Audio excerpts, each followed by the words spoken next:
ऊधम सिंह नगर के सीमांत खटीमा तहसील अंतर्गत ग्राम बाकुलिया दमगढ़ा में प्रशासन के द्वारा हाई कोर्ट के आदेशों का हवाला देते हुए लगभग 120 एकड़ उपजाऊ कृषि भूमि पर खड़ी फसल को ट्रैक्टरों से रौंदकर जमीन को कब्जेदारों से मुक्त कराए जाने का सनसनीखेज मामला सामने आया है। इस पूरी घटना से पीड़ित जमींदार युवराज तलवार का आरोप है कि बिना किसी पूर्व सूचना या विधि सम्मत नोटिस के कोर्ट के आदेश का हवाला देकर उनकी जमीन पर जबरन कब्जा कराया जा रहा है।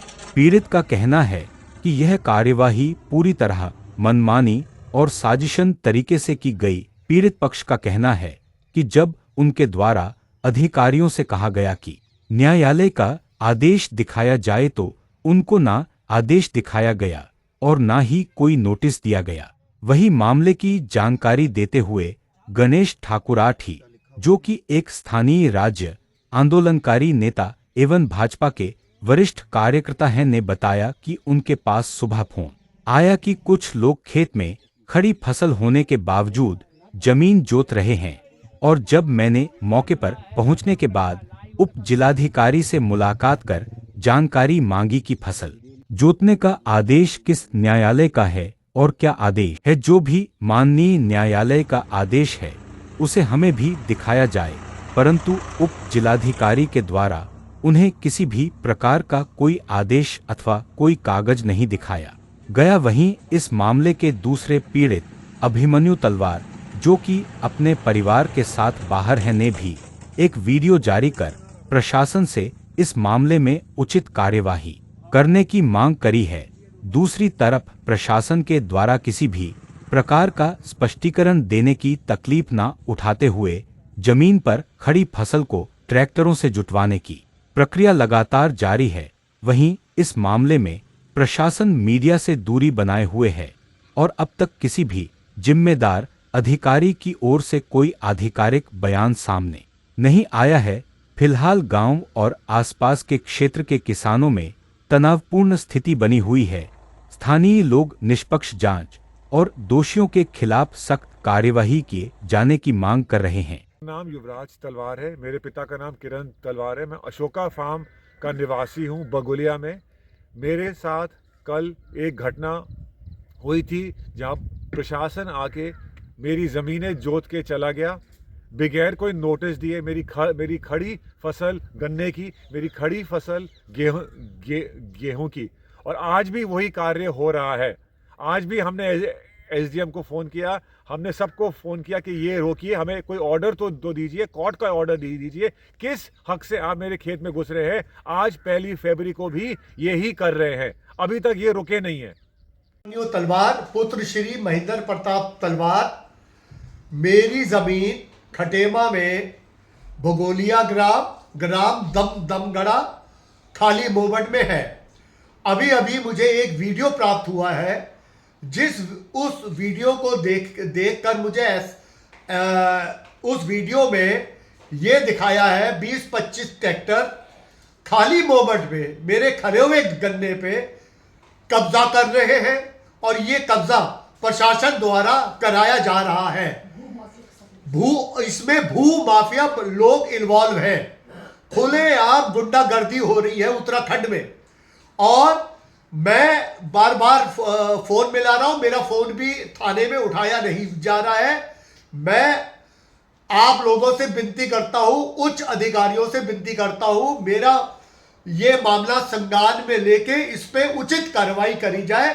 प्रशासन, मैं पुनः कह रहा हूं, प्रशासन द्वारा खुला गुंडागर्दी हो रही है। यहाँ पर खातेदार कपिल तलवार और अजय कपूर और निर्मल सिंह और उनके कई खातेदारों के अधिवक्ता हूँ और उनका केस बंटवारे का सिविल का चल रहा है, जिसमें मैं वकील हूँ और जिसमें कहीं भी किसी प्रकार का कोई आदेश नहीं हुआ है। कुछ भूमाफिया बलविंदर सिंह पिछले वर्ष जो खातेदार यहाँ नहीं रहते थे उनसे अपना धोखाधड़ी से करने की नीयत से, अपना कब्जा करने की नीयत से एक प्रार्थना पत्र दिया था, जिसमें कलेक्टर महोदय द्वारा 19 में जांच कराई गई थी, जिसमें पाया गया था कि इसमें 250 खातेदार हैं किसी का मौके पर कोई कब्जा नहीं, जो गांव में नहीं रहता है उसको कब्जा दिलाने का कोई प्रावधान नहीं है। और ये कश्मीर सिंह को भेज दिया गया था, लेकिन ये कश्मीर सिंह भूमाफिया बलविंदर सिंह के मिल करके कुछ 25 भूमाफियाओं को लेकर के आज ट्रैक्टर लेकर के खेत की जुताई कर रहा है और खड़ी फसल 50 लाख की हमारे पार्टी का बर्बाद कर दिया है, जिसके लिए हम माननीय उच्च न्यायालय में चाराजोई करेंगे और जो न्यायालय में विचाराधीन वाद है उसमें अपना चाराजोई करेंगे। और फसल बर्बाद हो गई है और उस भूमाफिया का मन बढ़ा हुआ है। पिछले वर्ष उसने हमारे क्लाइंट निर्मल सिंह से 25 एकड़ की फिरौती मांगी गई थी, जिसकी सीडी भी बनाई गई, जिसकी सीडी भी जगह जगह भेजी गई, जिसके संबंध में गुंडा एक्ट का केस मेरे द्वारा जो है उसके ऊपर विचाराधीन किया गया है, जो माननीय न्यायालय में विचाराधीन है। कोई कार्रवाई नहीं होने से उसके मन बढ़ते जा रहे हैं और अभी भी तत्काल वहाँ पर अपनी माफियागिरी दिखा रहा है और कुछ भी कर सकता है।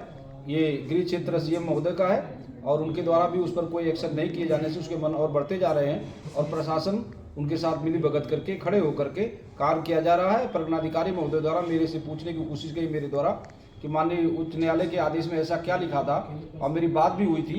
मैंने कहा था साहब इसमें कुछ नहीं लिखा तो ऐसा क्या करेंगे, लेकिन उनके द्वारा कुछ बताया नहीं जा रहा और मेरा फ़ोन भी रिसीव नहीं किया जा रहा है और मेरे क्लाइंटों की फसल को बर्बाद कर दिया गया। जो दिल्ली बैठे हैं, इधर उधर बैठे हैं, मैं सबका वकील हूँ और उनका सत्यानाश कर दिया गया, पूरी फसलों को बर्बाद कर दिया गया। माफिया अभी भी वर्तमान में वहाँ पर अभी भी वहाँ पर उनके ट्रैक्टर चल रहे हैं और सबके फसलों को बर्बाद कर रहे हैं और वहाँ पर जनता में रोष भी है। लेकिन मैं इसके लिए मुकदमा चाराजोई करूँगा, माननीय उच्च न्यायालय में अपने पार्टी का पक्ष रखूँगा और उसके लिए वाद दायर करेंगे, जो भी करना है करेंगे। वहाँ से आई कि ऐसी घटना घट गई है। मैं मौके पर गया पूर्व सैनिक और हमारे कुछ अधिवक्ता साथियों के साथ। मैंने सबसे पहले मैं माननीय उच्च न्यायालय का भी जो निर्णय है वो स्वागत करते हैं, हम उनका पालन करेंगे। तो लेकिन जब हम मौके पर गए, हमने एसडीएम साहब से कहा कि आप हमें वो आदेश दिखाइए जिसमें ये फसल को रौंदने का जो आप काम कर रहे हैं, कि ऐसा कोई आदेश है। तो उनके द्वारा हमें कोई आदेश नहीं दिखाया गया। वहाँ के एसओचओ जो थे देवेंद्र गौरव, हमने कहा आपके पास कोई ऐसा आदेश है? उन्होंने बोला एसडीएम साहब का कोई आदेश है और हमसे वार्ता करने को तैयार नहीं था। दूसरा विषय मेरा उनसे ये कहा कि हम माननीय न्यायालय का स्वागत करते हैं और जो भी निर्णय है उसका अनुपालन करेंगे हम, लेकिन वो मालिक कहाँ है जिनके नाम पर जमीन का जो भी कोर्ट का आदेश है वो मालिक को तो सामने चाहिए। खटीमा एक गुलदस्ता है और ऐसे जो खटीमा की जमीनें हैं, बहुत सारे लोग ऐसे नॉन जमीन पर बैठे हुए हैं, जिस जमीन की रजिस्ट्री किसी और के नाम पर, नाम किसी और के नाम पर है, एक सद्भावना के रूप में बैठे हुए हैं। लेकिन इस तरीके का कृत्य अगर करा जाएगा तो खटीमा तो उजड़ जाएगी। आज कोई दूसरा साथी आदेश ले आएगा, कल दूसरा साथी ले आएगा, कल तीसरा साथी ले आएगा, यहाँ तो भगदड़ मच जाएगी।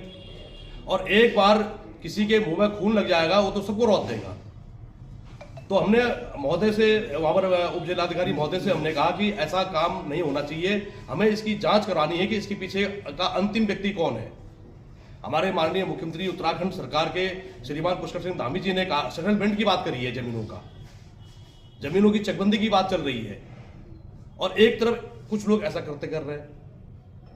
तो सेटलमेंट की जगह अगर इस तरीके का करते कर रहे हैं, जो लोग उस जमीन के हिस्सेदार थे वो सेटलमेंट में आ जाते, बंटवारे में आ जाते। लेकिन मैंने उनसे पूछा कि वो असली मालिक को तो आने चाहिए जिसके नाम पर जमीन का निर्णय माननीय न्यायालय द्वारा आया हुआ है, वो लोग कहाँ पर है? और जो इसका असली मालिक जो जिसके पास आदेश है वो व्यक्ति तो होना चाहिए यहाँ पर मौके पे, जिसके नाम पर जमीन छूटी हुई है। ये कैसा करते चल रहा है आपका? ऑर्डर भी नहीं है, मालिक भी नहीं है और आप लगातार फसल रौंद रहे हैं। और फसल रौंदने का ऐसा कौन सा आदेश भारत सरकार और इस भारत में, इस उत्तराखंड में कि आप फसल ही रौंद देंगे? ये कैसा अमानवीय निर्णय है? तो हम क्षुब्ध हैं। मैं 25 साल से इस चीज़ के ऊपर लड़ाई लड़ता हूँ, पूर्व सैनिकों के साथ, छात्रों के साथ, यहाँ के जिन लोगों के इस प्रकार का अन्याय होता है, मैं इनके साथ हूँ, अधिवक्ता जी के साथ हूँ इस लड़ाई में। और मेरा एक मकसद है शासन से, मैं मुख्यमंत्री जी से भी वार्ता करूंगा इस विषय में, हम जिलाधिकारी महोदय से भी बात करेंगे कि खड़ी फसल क्यों रौंद दी गई। अगर आपको उसका काबिज करना था तो काबिज करने के बहुत सारे तरीके थे, आप काबिज दे लेते उसको, हम अधिवक्ता से मिलकर बात करते। तो लेकिन खड़ी फसल रौंद देना, खेत पर नहीं आने देना, आज क्षेत्र में दहशत का माहौल बना हुआ है। हमारे पास 50 फोन आए वहां से कि क्या हो गया है, दूसरे गांव के लोग डरे हुए हैं कि क्या हो गया है। तो हमारा यह है कि इसके पीछे अंतिम व्यक्ति कौन है, जो ये सब कर रहा है, जांच होनी चाहिए, उसके खिलाफ कार्रवाई होनी चाहिए और इसको प्रदेश और जिले से बेदखल करना चाहिए। हमारी ये लड़ाई है, इस लड़ाई को लड़ेंगे क्योंकि उन्हें तो अगली बार फिर इस काम को करेगा वो। आपका शुभ नाम? गणेश चौराटी, अधिवक्ता।